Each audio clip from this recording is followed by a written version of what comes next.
morning, world. Welcome to the Rise Up with Dragon podcast with your host, Dragon.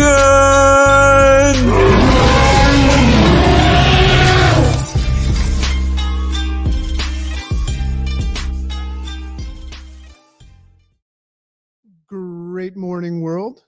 This is your boy Dragon with a Monday Rise Up.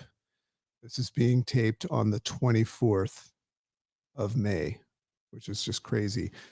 Got a new format going now. And this is just coming from those that are smarter than Dragon and advising me. We are no longer streaming to all of the social media channels. We're only going to be specifically streaming live for the live show to my YouTube channel, which is Rise Up with Dragon, and our Rise Up with Dragon fan page. And that is at Rise Up with Dragon.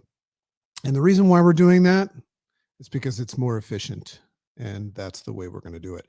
So great morning, everybody. As always, very excited about this. And we're going to jump right into today's Rise Up, which is called the Intuition Illusion. And I'm really excited about that. Shout out to some people that are forming on Clubhouse. And you can come in for the live interactive after party. And you can find me on Clubhouse at Makes Sense. So make sure that you come on in there, because what's really fun after we do a Rise Up is to find out what's going on in that wet piece of meat in your skull. So very excited. Just want to say this week on Thursday, and that will be Thursday. Let's get our handy dandy calendar out, because I just take things day by day. That's Thursday, the 27th, and at 8:30 a.m. Eastern time, coming from the other side of the planet, we're going to be interviewing somebody that is just a rock star, and that's the great Nir Ayel, and he is the author of two just unbelievable national bestsellers, the first one being Hooked and the second one being Indistractable. So I'm going to have the opportunity and blessing of interviewing him. I've read his book, I've listened to it on Audible, and I know that just hundreds of people have kind of taken that lead and read it as well. So this is going to be really awesome. Looking forward to that interview. So make sure that you tune in for that. So today, in today's Rise Up, it's interesting. You know, I'm constantly talking about this interface response system, this idea of working on controlling how we respond to things, you know, so that just keeps coming up. It just keeps coming up in my practice of Buddhism and Stoicism. You know, it's like all of these philosophies, if you have one, you know, just as a side note, a lot of people don't have philosophies of life.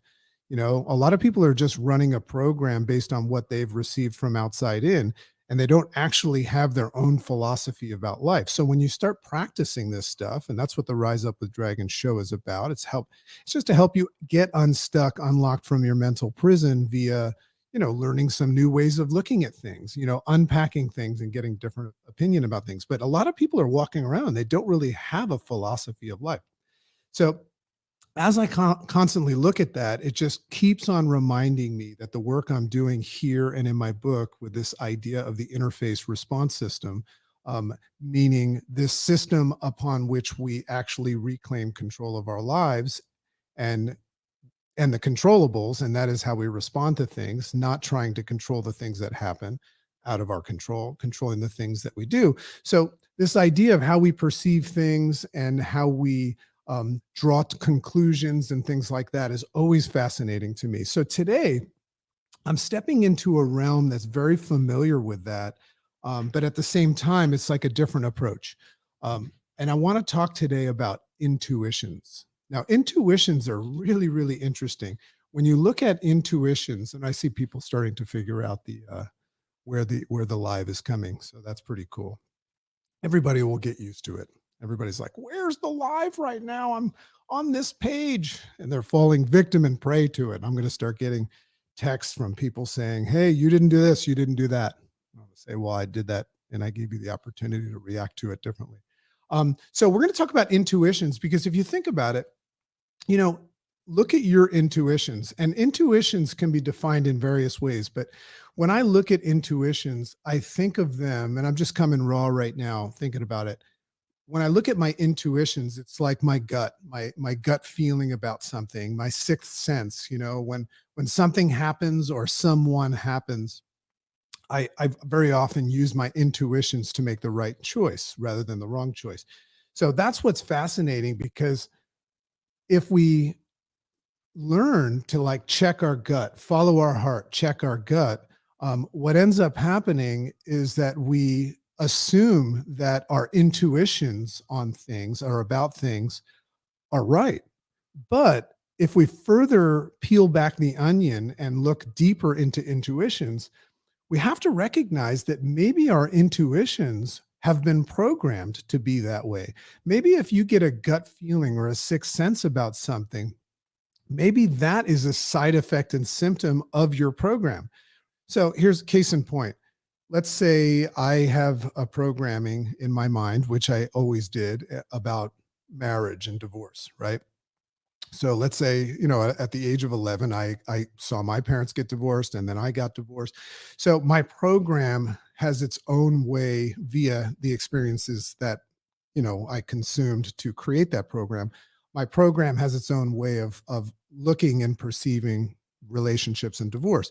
So if I come into a relationship with that program, doesn't it make sense that I might get this gut feeling about someone that might not necessarily be true, but it's jaded by my past experience? So that's an example of the fact that my intuition might be wrong.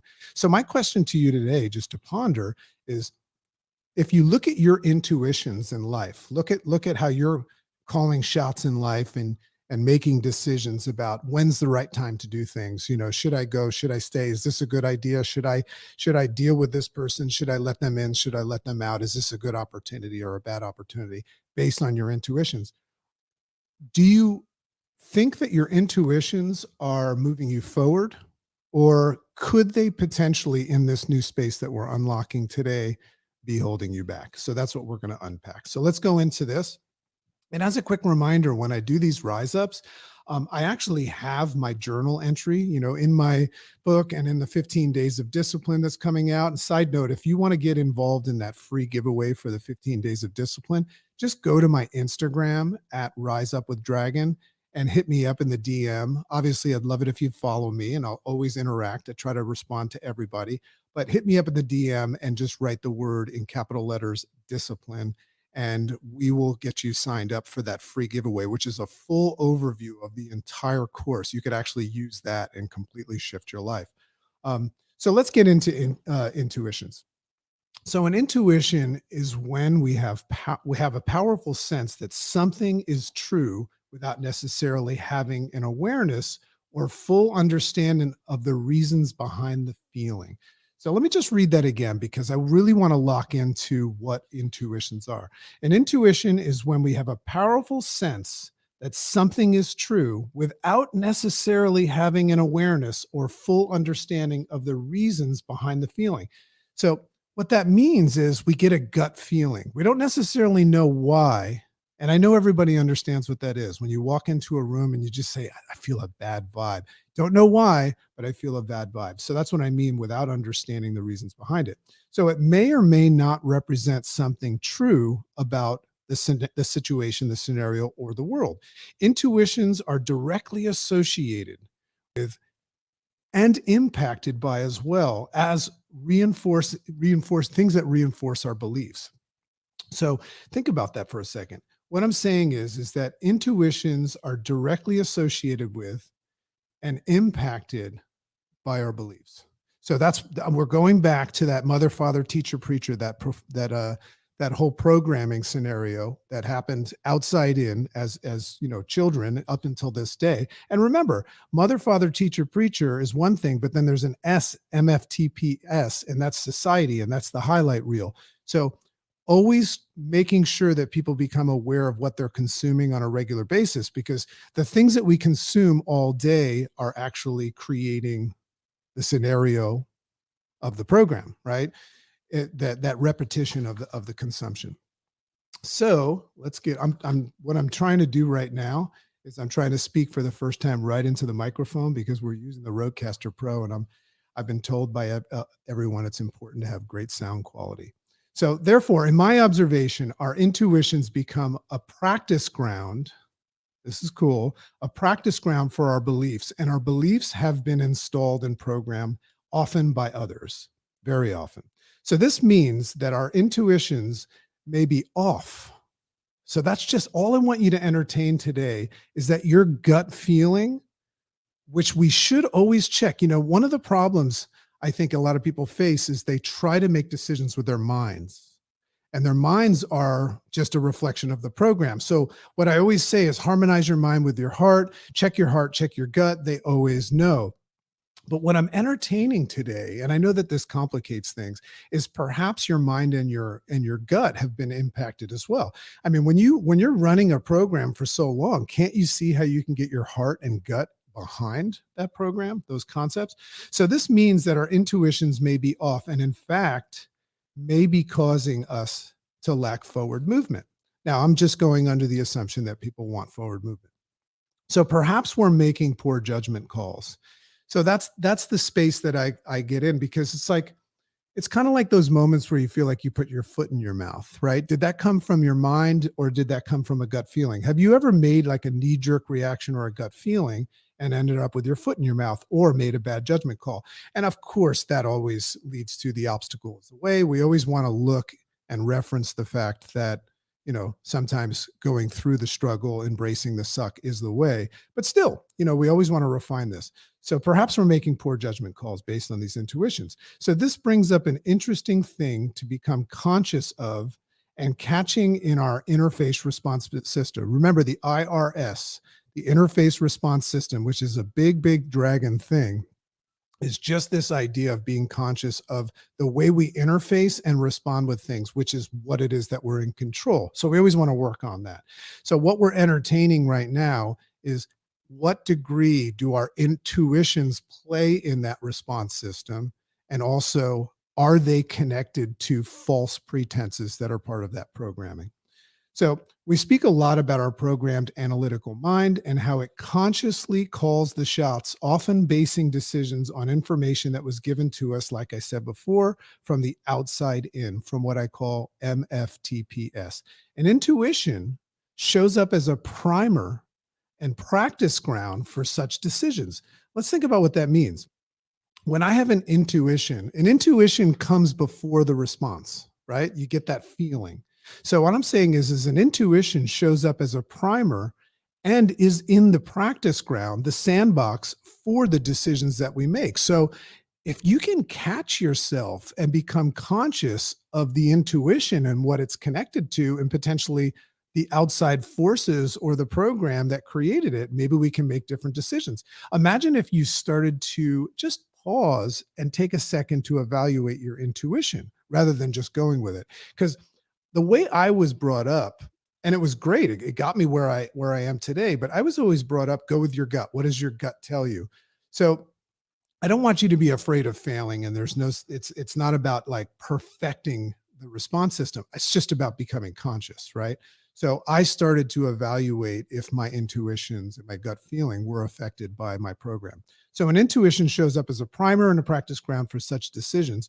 We are unpacking this today in the Rise Up as becoming conscious of our intuitions and where they were generated can help us, as I used to say, hashtag suffer less. So that's the goal, not to be free of suffering, but just suffer less and break through to new levels of consistency and follow through. So just as a quick reminder, this is a Rise Up with Dragon show. And for those of you that are watching it live or watching it as a video, we always open up our clubhouse room at Makes Sense, 2 S's in the middle, for an after party. So follow me at Makes Sense and you can join that. And we always discuss this topic at the end. So back to intuitions and the illusion behind it. Our intuitions, right or wrong, were shaped via natural selection to quickly provide life-saving information to help us survive and thrive. Now, check that out. Now, natural selection is something that, whether we like it or not, we're all kind of looking to do what we do to move forward and evolve as a human race. That's what natural selection is. It's only the strong survive. So what I'm saying is intuitions, I love to forgive myself, for I know not what I do. So what I'm saying is these intuitions are not your fault. In fact, most of the time we don't even know that they're going on. We just assume that we have this like internal decision-making process that works. So our intuitions, whether they're right or wrong, were shaped because and via natural selection to give you the ability. It's like a fight or flight thing, right? Your intuitions play into fight or flight. They're there to help us quickly provide life-saving information, potentially, to help us either survive or thrive. So if we're not moving forward towards our desired goals and states, it's a good practice to become conscious of where these reality changing intuitions were generated. That's all I want to talk about today. I just want to just when you have an intuition, I just want you to say, where'd that come from? Is that my intuition, or is this just a reflection of my programming? So if they're part of this programming from your MFTPS, mother, father, teacher, preacher, and society, aka the highlight reel, or whatever you're consuming, they may not serve you and may generate distractions. Now, we're going to be talking to Nir Ayel about distractions and becoming indistractable. But what an interesting concept to look at. I mean, I always like to check the facts. If you look at the past year, have you been moving forward, and how and what role have your intuitions played in that? So a lot of the times we get into this forward moving, focus, but we fail to look back and say, is my system that I'm using to try to move forward, is it working? Definition of insanity, trying to get different results doing the same thing. So if you've come this far and you're not happy with it and you're not making progress, and you look back and say, I've been going with my gut, I've been going with my intuitions. I'm not saying stop doing that, but check it, unpack it. So if these intuitions are part of your program for your MFTPS, they may not serve you and may generate distractions, false evidence appearing real, and trigger beliefs that carry hidden barriers as well. Now, remember, and this is the work from Gay Hendricks in his book, The Big Leap, massive, massive shift for the dragon. He talks about hidden barriers, and a hidden barrier is something, when you know that you have a hidden barrier or an upper limit problem when you go so far and then all of a sudden, for whatever reason, just find yourself stopping, and you come up with great excuses. But a hidden barrier is just like this limit. You only let yourself get so far before you come back. Maybe your intuitions play a role in that. I'll give you an example. So let's say that your hidden barrier is that success comes at the expense of being overwhelmed. So what that means is, as soon as you feel overwhelmed, you will recoil, take things off your plate. Very often you'll take the very things that were set on your plate to move you forward. You'll take them off your plate first because of the sense that you're overwhelmed. So where does this sense of overwhelm come from? Because what you learn once you push through overwhelm is that the obstacle's the way, and to do the hard work and be consistent and follow through, that's where success comes from. But if you're recoiling when you have overwhelm, that means that at some stage in this process of perceiving all that's going on, you get this gut feeling, or you get this sense, this feeling, this sixth sense, or just some sort of feeling that you're overwhelmed. So maybe that's the problem.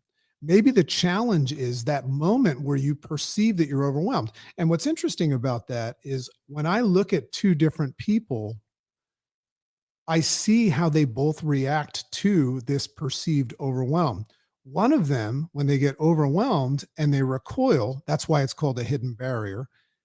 Well, of course they don't move forward. They're trying to get into town in a rocking chair. But then I see the other person that ends up succeeding. I mean, this is not brain science here. I mean, if people follow through and then they realize that being overwhelmed is part of moving forward because it's uncomfortable and we know where growth takes place. So very, very fascinating to look at that.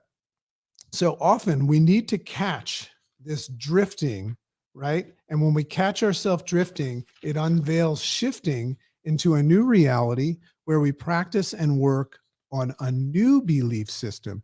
Now, remember, we talk a lot about the fact that beliefs don't have much to do with success, right? A lot of people base their ability to move forward on motivation, timing, and beliefs. But your belief system plays a role in you getting started. So if you make a decision that you want something and you put a high value to it, but you believe that you need to have belief and timing and motivation and stuff, well then yeah, there is value in creating a shift in your belief system.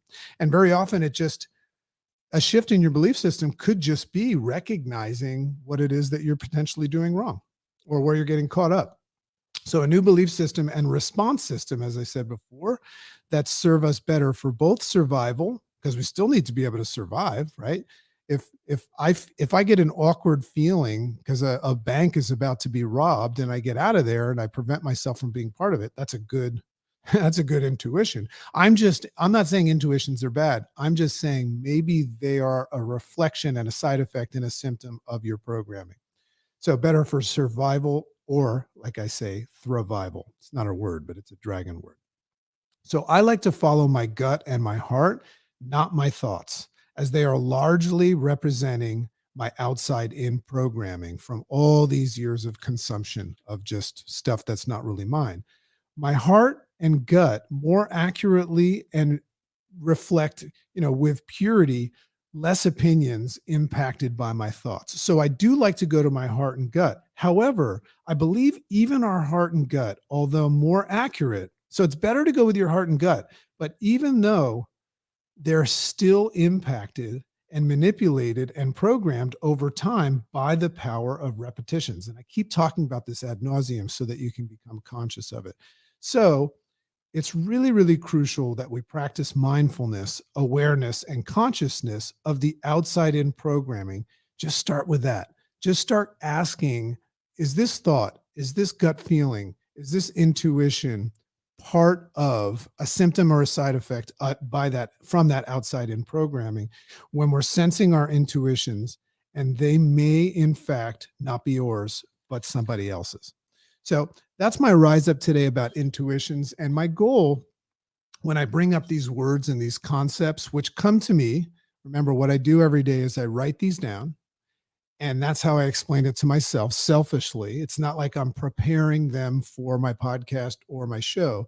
I'm doing it because when I see that word and I think about intuition, I just go, I wonder if that's the way my thought is. So I start to write about it. And as I always say, and I teach, when you start to journal about ideas like that, about 4 or 5 sentences in, you start to break things down and really start to see them in different ways, holographically. You start to say, hey, maybe this, maybe that. What if this? What if that? So when I take them and I share them with you, just as I have right now, and then I'm going to go and potentially interact with people on a concept, guess what happens to me? What happens to me in that moment is I come to a whole new level. So not only did I think about it, not only did I journal about it, but I just talked about it. And it's even better when I have an interview or I speak to people in Clubhouse about it because it just enhances and gives us different perspectives and it helps us own it. So that's why I always say at the end of all my rise ups, if you learn something today, give it away. That's how it's going to stay. So I love and appreciate you. I wish you nothing but a day of being in control of your interface response system. And just remember, what everybody else thinks is none of your business if you're in the business of having a good day. So I love and appreciate you. Have an amazing day. And we will go say hi to some Clubhouse friends.